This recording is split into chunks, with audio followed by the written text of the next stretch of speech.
name of Allah, most beneficent, the most merciful. Assalamu alaikum wa rahmatullahi wa barakatuh. Dear judges, in the present world, there are many problems and bad names towards Islam and its occupants Muslims. My name is Ramazan, and I am honored today to speak to you under the important title, My Responsibilities as a Muslim Youth. As a Muslim youth, I am responsible for acting appropriately in front of my respected elders and in public. And of course, in the household, in front of my respected father and respected mother. As youths, we are outside the house sometimes with our friends, but if people pass by, what will they think of us when they see us? Well, they will judge us on our actions. Don't let them think that Muslims are bad. Don't give them a reason to think that. Remember, your actions speak louder than your words.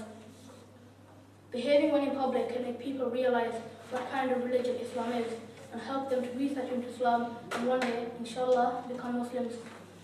The Sahaba went on a trading trip to Indonesia and subhanallah, the actions and characteristics have now made Indonesia the most populated Muslim country in the world with over 204 million Muslims.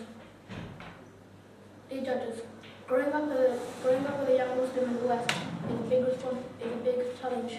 And I'm sure you'd all agree, it is like a tug of war between you as a Muslim and the shaitan who comes like a wolf in sheep's cloth. When we think about our responsibilities as a Muslim youth, we need to start it from home. Respect and be kind to your mother and father. Be nice with your younger siblings. Help your mother and father around the house with their work and small jobs. Help your younger siblings with their homework.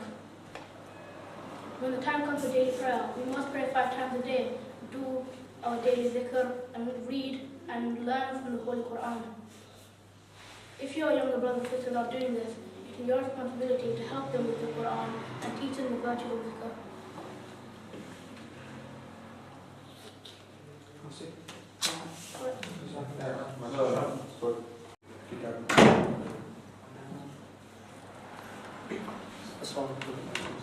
Today I'm here to talk about my responsibilities as a youth. As a youth, there are many responsibilities, whether it be in society, at home, or at school. Firstly, it could be very hard for someone that's not quite an adult yet to make a decision. So as a youth, we have to take the right responsibilities and make the right decisions at the right time. And it could be hard with what we see in the media and what we're taught at school, because even with the people that we trust the most, like teachers, they could teach us something that isn't within the rules of Islam and could break the rules of Islam, but they could do this without knowing. And so there's two youths look at Islam in 2 ways. Firstly, they look at it as like shackles that stops them doing things what other people around them are doing or what they see on TV.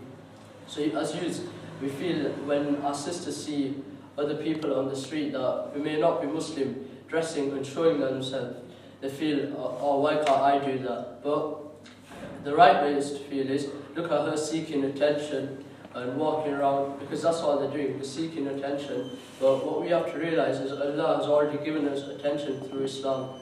And our brothers, they see people going into clubs and going around smoking, drinking and everything. And once again, they're trying to get attention, and they have to realize and that's not the right way to get attention, and they've already got the right kind of attention. But the other way to look at it is like, what more can I do? So helping out at the local masjid, helping out at community centres, going around and helping people like reading Islam. So yeah, I don't think it's just a responsibility but a duty for us to preach Islam, just like the Prophet ﷺ did. So we have to look at it in a more positive way. I'm going to give you a story about a boy in America who was doing a Hifz program, so he was learning to become a Hafiz. So when he became a Hafiz, and in America they call it a public school, and then so by the time he had to go to high school, he became a Hafiz, and he asked his parents, can I go to public school? And his parents were surprised and said, why do you want to go to public school? You just become Hafiz. But then he said, I've just learned Allah's book and I want to share Allah's book with the people that are missing. They don't know what they're missing. So by the time he left school, 12 people had taken up Shahada.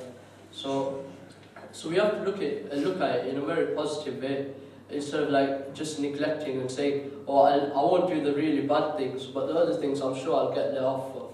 So people look at it in a bad way, and then we convey Islam to people around us in a bad way as well. So if someone sees, for example, a Muslim with a jubbah going around smoking, what are people that are not in Islam, what are they going to think? So we have to like portray Islam in a good way in society. And not just that, it's like in mosque we have to pay full attention to see what the Muslims are saying. Like I said earlier, at school we may get taught something that doesn't go by the Islamic rules. So we have to be very careful with that. But we have to also work, and not as adults or youths, but as fellow Muslims, because there's not even one adult here that hasn't been through that phase where they've been a youth and they've made mistakes and they haven't quite done the right things. But that's what we have parents for, and it's one of our responsibilities to look after parents, not just when we're young, but also when we're older.